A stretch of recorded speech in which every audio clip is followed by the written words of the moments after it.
SIR এর প্রক্রিয়া শুরু হয়েছে। ইতিমধ্যেই এনুমারেশন ফর্ম বিলি করতে শুরু করেছেন বিএলওরা। তবে কমিশনের 2002 সালের তালিকায় গড়মিলের অভিযোগ এবার দুর্গাপুরে। কমিশনের পোর্টালে উধাও 41 জন ভোটারের নাম। অভিযোগ করছেন ভোটাররা। দুর্গাপুর ইস্পাত নগরীর বি জোনের ভারতী এলাকায় চাঞ্চল্যের সৃষ্টি হয়েছে। ভোটাররা যেটা অভিযোগ করছেন যে কমিশনের যে পোর্টাল সেখান থেকে 41 জন ভোটারের নাম উধাও হয়ে গিয়েছে।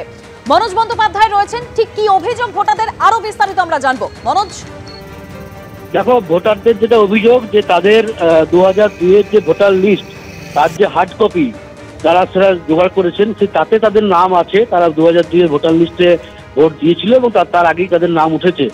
কিন্তু নির্বাচন কমিশনের যে পোর্টাল, অর্থাৎ যে পোর্টাল নিয়ে বিএলওরা বাড়ি বাড়ি যাচ্ছেন, তাদের কাছে যে পোর্টাল রয়েছে সেইখানে যে লিস্ট, সেই ওয়েব, সেইখান থেকে কিন্তু তাদের দেখা যাচ্ছে যে 41 জন, একটি বুথ 212 নম্বর বুথ, 2002 সেটা দুর্গাপুর 2 নম্বর বিধানসভা ছিল, সেই বুথে 212 নম্বর বুথে 41 জনের নাম সেটাতে নেই।